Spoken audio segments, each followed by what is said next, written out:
everybody. This is Roctavia Rose with Rock News UK, and I am here today with Kira Mack. So what we're going to do is we're going to talk a little bit about upcoming projects and musical endeavors that they are going through currently, and an up-and-coming band. I think we have some Alist things to talk about from the radio side of things, which is awesome. So I'm going to hand it over to Kira and let her introduce herself to her international audience. The camera's for you now. So my name's Kira Mack. We are a collective as a band. Me and myself and Joe, we write all the songs and we do like blues rock kind of stuff. And we released our first single in March and it's gone off over here in the UK. So we're branching out to the US to meet all you guys.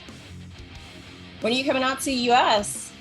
Oh my gosh, I love America. So me and my friend, I've played in Nashville a couple of times because obviously like being a girl that writes songs and plays guitar, Nashville is the place to go, like logically.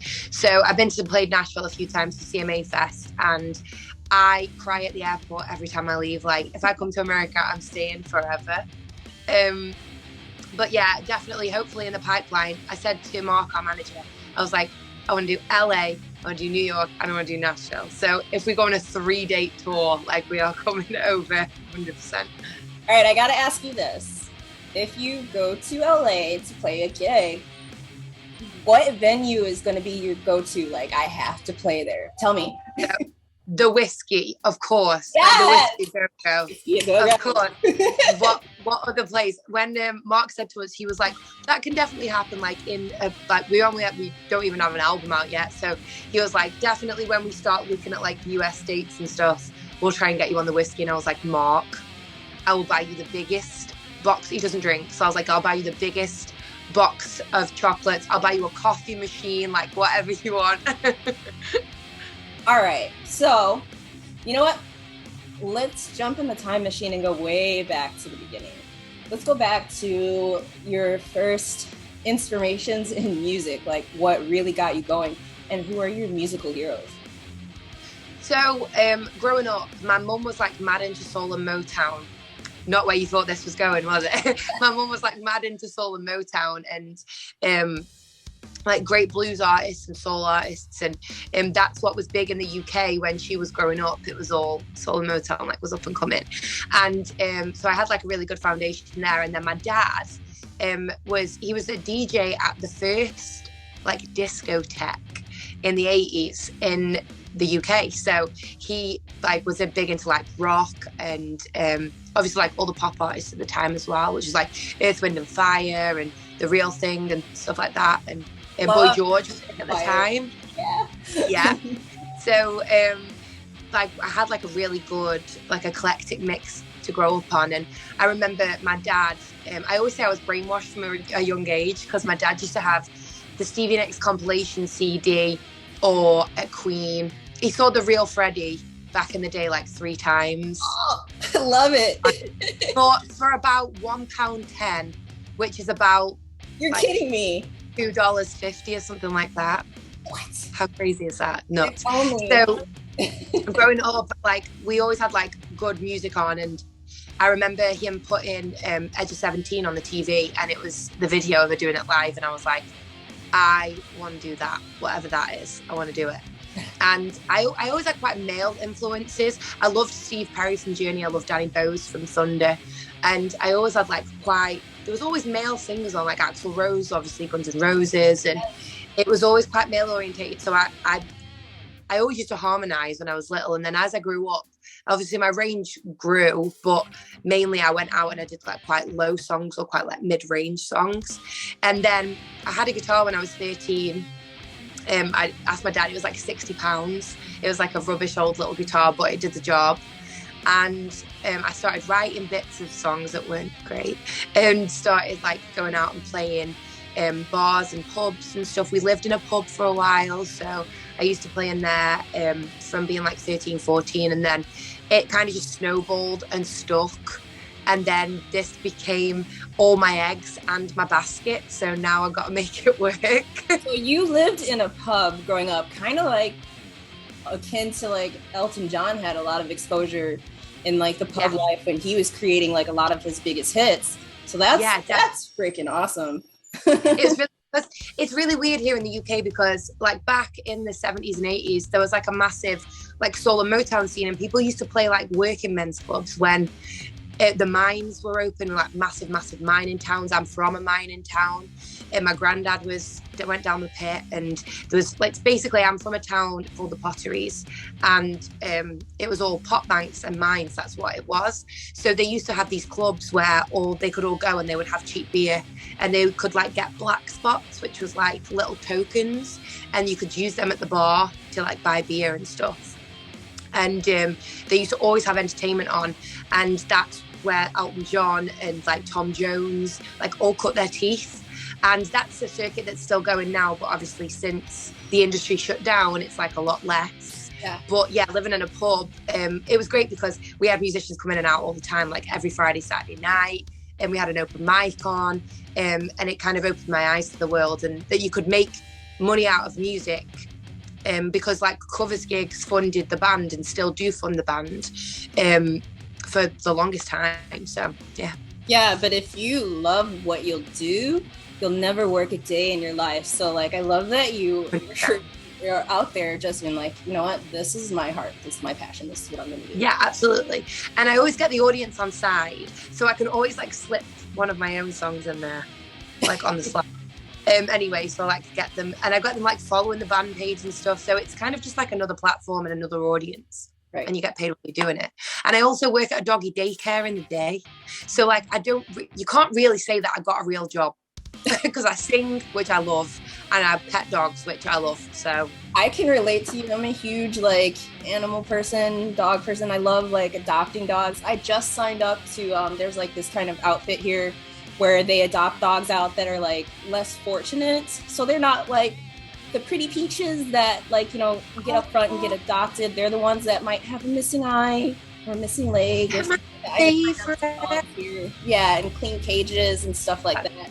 So like, no, that's really cool. Like I'll work like 3 jobs and stuff like that, so you're fine. Like as long as you get your love and your passion in there, like absolutely. And the ugly little weird dogs in the best possible way are always the ones with like the most character. They're always like so funny. So yes, big up for the cute ugly dogs. Yes, 100%. I wanted to talk to you about some of your first band experiences. Like a lot of people, you know, some people don't know where to start when it comes to getting a band together. Some people play in their garages here in the States. Some people are lucky enough to where they just float around to music schools and things just like osmosis and they form. Tell us about your first band experience, what that's like. So I'd never actually played on stage with a band, and I was fortunate enough to go to university in the UK, and I went to university in Manchester. So I floated away from my little town, and I moved to the big smoke, and I was lucky enough to like we went to a music school. So there's a place here called BIM, and it's the British Institute of Modern Music. So I couldn't get into like Royal Northern or any of like the other music schools because I can't read music. So they wouldn't let me in. I wasn't cool enough. It is kind of hard. It is like I was classically trained, so like I can read music, and I can play by ear too, which is interesting. That's so cool. I can't do that either. So but yeah, so go ahead. I'm sorry, I didn't mean to interrupt you. No, don't worry. So I was obviously like fortunate enough to go to oops. You're fine. I can see you still. Okay. I was fortunate enough to go to university, and it was all full. So we were all put into disciplines. So we were put into like vocals, bass, guitar, drums, and all have to play collectively as a band every Friday. We'd get given a song, and we'd have to like play it. And the first week I was like, oh my God, I've never played with a band. I don't know. I had no musical awareness. I didn't know what to do. Like I just stick singing to backing tracks or to my guitar. That's the only time I'd sang. And I got up on stage and I had the best time. And obviously like everybody's watching each other and you just kind of learn it as you go. So I was really, really fortunate in that sense to be able to like learn how to be with a band in like a creative, educational like space. But we were always pushed by the university to do a lot of things outside of uni, because we'd obviously do our modules and you'd learn like the history of music and you'd learn your songs for that week and you'd go about your business and whatnot. And we ended up, we could audition every single month for the end of term gig. So I was like, right, I'm going to get a band together. We're going to audition a song. Like, let's get it rocking and rolling. Because I knew that there was like a lot of industry there. And I thought, if you're going to put your name in people's ears, it's going to be here. And you're right, never too late to start, so let's start now. And I got a band together and I met the guitarist Joe. He was actually on drums at the time. I said, I want to do a song called All Right Now by Free. And Joe was on drums and we got the rest of the band in and we played the song and we auditioned it and it didn't get on. But I was like, that's fine, like next time, of course. But anyway, in me meeting Joe, Joe is now my guitarist and we've been together since like 2015. And me and Joe write all the songs together. The boys definitely have input, but Joe comes up with like the main core, the skeleton of the song, and we kind of flesh it out. But in that meeting, we obviously are now writing partners, and that kind of got the ball rolling with me at uni. And Joe wanted to be, because I started building my own band to do my own songs, and I didn't even think about putting Joe in the band. I got all these musicians and it just fell into that. The drummer at the time was called Corey, and Corey came and he said, I want to play jazz. And I said, I would not do jazz. I can't do jazz. We're doing rock and roll. And we did like quite a lot of country blues stuff. And then as time just went on and on and on, Joe ended up coming off drums.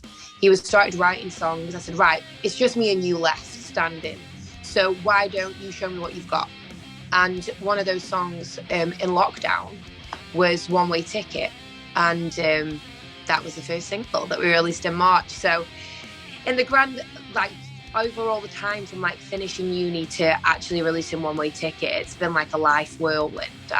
We finished uni. I went and worked on cruise ships for a while, cultivated some kind of money together, came back. I was like, what do we do now?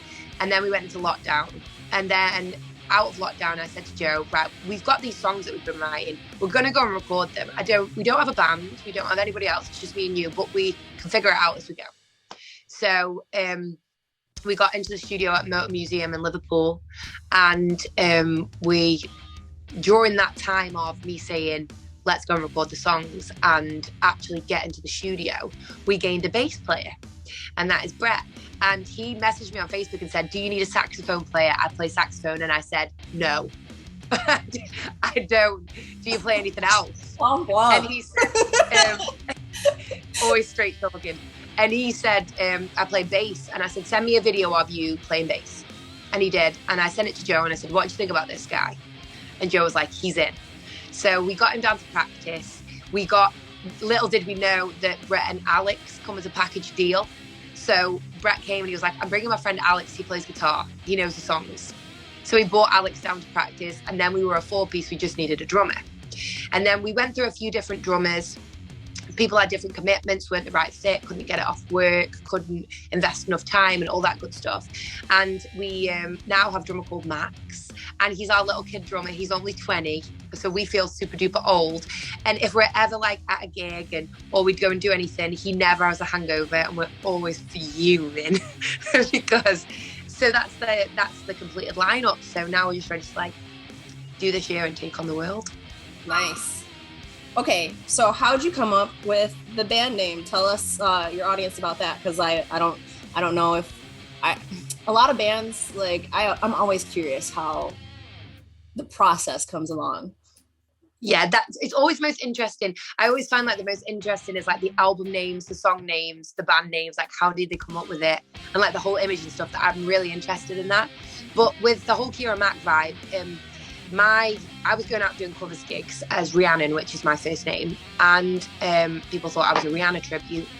And honestly, people will come up to me and say, do you know any Rihanna songs? Like, do you only do Rihanna songs? And I'm like, I don't know a single Rihanna song. So they were like half disappointed, and then some of them were like half like, oh cool, just do Rihanna. So I said, right, I'm gonna have to do something about this. And my middle name is Kira, So I was like, I'll go out as Kira. And then my dad said, no, you can't go out as Kira. I need to be Rhiannon because Fleetwood Mac, and you're losing like the meaning behind your name and all that good stuff. And I said, fine. I'll go out as Kira Mac. And then as time went on, and me and the boys, I said, right, do you want to change the band name? Do you want to be Kira and the something? Do you want to be like a whole new name? Where do you want to go with it? And because I'd been building up this fan base, the boys said, no, we'll just rock it. We'll just ride it like Dorothy. It's Dorothy Martin, but they're a band. And like, it's kind of a twist on it, but like Lizzie Hailstorm. We'll just rock it. We'll just go with it. And certainly nobody else has a name. So we're always going to be unique. So my next question is the writing process. Is there anything that you do to like, I know you mentioned you've written a couple songs and you got to get them in the studio and all that stuff, but like some people have to write it down on paper. Some people like just jump into their notes on their iPhone. Some people, you know, even use napkins. Like, what's it like for you when you have a song? Well, inspiration comes at unannounced, weird times. So like sometimes I'll be lying in bed, and I think when you get in bed and your brain shuts down a little bit, then all the ideas come to the surface and you're like, whoa, slow down brain. I can't write these down fast enough. So I've had a few of those moments. But what will happen in our writing process? Well, certainly for the last album, because we weren't like a completed band, it will probably be a completely different writing process the next time we get in and make an album. But Joe would write the songs just on Logic. He'd just send me a demo track of his idea. And he would name it something random. So this one was named, the first one was One Way Ticket. So I was like, right, One Way Ticket like sparked my brain. And I was like, I can write about One Way Ticket. I can write about, and I got like loads of little pieces of notes that I'd written while I was like driving or like in a drive-through or come out of the petrol station and I'm like waiting in the queue and I'm like, wait, I have an idea, like little light bulb. And I'd written pieces, so we ended up piecing it together, and we ended up actually changing some of it in the studio. So it was forever like evolving. But Joe would send me the song and I would sit with it for a little bit and I would think about what I was writing and rhyming and melodies and where I wanted it to go. And I would send the demo back to Joe and I'd say, this is my idea. And he'd say, I don't like that. Change that. I love that. Keep that. Do more of that. Or maybe repeat that. And we'd just go back and forth between each other until he'd got the vision that he had and I was happy with what I'd written. And we did that for quite a lot of them, but also some other writing processes. Obviously, I've got like random lines in my iPhone notes. I've got random bits of paper. I've got bits everywhere. I remember writing a song in the practice room once and I put it in my purse, the note, and then it was gone. And I was like, whoa, no. And Brett was like, wait, I took a picture of it. And I was like, I could kiss you right now because I've lost that. And that ended up being Mississippi Swinging, which is on the album. But also like Mississippi Swinging, we were in the practice room and Joe was said, this is the new riff, this is what I've written. And the boys all joined in and we started noodling their bits. And he said, I've got the first line for you. It's Mississippi Swinging, got a whiskey sipping honey on my left hand. And I was like, that makes no sense, Joe. And he was like, well, just think of something nice. I was like, right, Mississippi, Alabama. And Alabama knows the way the story goes. Rambling man through another town. And he was like, yeah, okay. And I was like, is it? And then I said, Tennessee twisting, hoping and wishing it don't follow me out. California creeping, I've been island for the next round. So it kind of just rolled.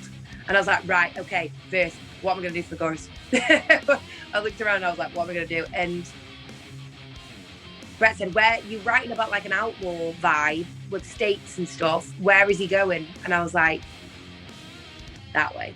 Thelma and Louise in it. He's going west. He's heading to Mexico. He's going west. So, and then I was like, I'm heading west. Devil's got my name on his list. And it just kind of rolled. And that was probably the most organic track on the album that just kind of happened at the time. And it was written and that was cut and dry. Dead Man Walking is the last single we released. My dad said to me, I had a horrible ex-boyfriend and my dad said, he hasn't gotten away with it. He's just a dead man walking. And I thought of the lyric, you should learn when to stop talking. You're just a dead man walking. And it kind of just all grew from that. So I think, but hopefully next time we write in the album, I would like to get in a room of us all together and just ping ideas back off each other and just come up with a completely different thing, or maybe better, or maybe not so good. Like, you never know, do you? When you sit down to write, you never know what you're going to get. So it's the beauty of it, I suppose. Sometimes those organic sessions produce some of the best like collaborations and musical like successes out there. Yeah. Like when you just free flow and then you sometimes you just have a recording going and you're messing around. Like sometimes it comes out perfect. So yeah, that wouldn't be a bad idea at all. And if somebody stole my phone and they listen to my voice notes, they'll be like, does she yodel? What is this? Yeah, it would be hilarious. I would love to see their faces if somebody stole my phone and listened to my voice notes. I'd be like, oh yeah, that wasn't a great idea actually. That I scratched that one. Yeah. So tell me, and your international audience, what has been the most memorable moment for the band so far? I think it's been a crazy whirlwind. Like, we released the first single in March and we'd only done one show. We'd done one show in the February, and I said, we've got like a local venue where I'm from, and Tammy, the lady that runs it, is like lovely enough to give it us for free. So I said, right, what have we got to lose? Like, we can only make some money off it. So I said, right, we'll go and we'll play a set and we'll see what everybody thinks about what we've written. And we went and we played the set and we did like a bit here and a bit there, and we had two of another local act support us, and it was a really good time. But we released the single and we thought, this could, like, nobody's going to listen to it. Like, it's our first ever single. Like, we didn't expect much. And Mark, our manager, has famously said, don't expect anything in your first year. It'll be really quiet. And it has been anything but quiet. So we're very thankful. I was super grateful for everything. But it's been nuts. And we released it in March and we thought nobody's going to listen to it. Like, what's going to happen? And Planet Rock picked it up and they put us on the A-list. And one of the most memorable moments for me was we played a show in the April. So we'd only got one-way ticket out. We were playing this thing called Trailblazer, which is like a big showcase for like brand new bands and people, the kind of people that buy a ticket to just go and watch a band because they just love music. And I thought this is the perfect audience. And we were on stage and we saved a one-way ticket till last, and the whole audience was just singing so loud. And I was like, that feeling when something that you've written it and you have an audience full of people singing it back at you. It was wild. And 4 weeks in, like, we'd only existed technically as a band on Spotify or socials or whatever for 4 weeks. Like, we'd only had something out in the world for 4 weeks. And for people to be singing it, I was like, this year's going to be a whirlwind. Mark was so wrong. So for people who aren't in the UK, tell us what it means to be on the A-list. So basically, Planet Rock is one of the biggest UK radio stations. It's national. And they hardly ever put brand spanking new bands on the A playlist, let alone somebody that's self-released. Like, we don't have a label. So we were really hoping that if they played it once, we would have been so happy. But the A playlist basically means that you get daytime play nearly every day for about 6 weeks. And they just keep cycling your song, and it just reaches more and more audiences. And it reached like a million and a half people, which is, I don't even know like 10 people. I didn't like 1.5 million is so, like, your little brain can't comprehend it. So it's just basically, they've given us like one of the biggest kickstarts that they could, and they've helped us in a way that we could never afford to pay somebody to promote us like that they've helped us. So that's what the A playlist means. And they've just give a little band like a big old kickstart, really. There's something good in the works there. There's a reason for that. So I'm excited to hear like everything that's coming out from you guys. Also, I wanted to know, when you get gigging, when you get a tour together, what's going to be your ultimate venue to play at?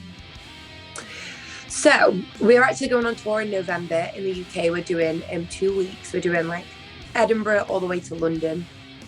My ultimate venue in the UK my ultimate venue in the UK would probably be, we're actually playing it on that tour. It's the Waterloo in Blackpool. And it's such a humble little venue. It doesn't fit that many people in. The best and one.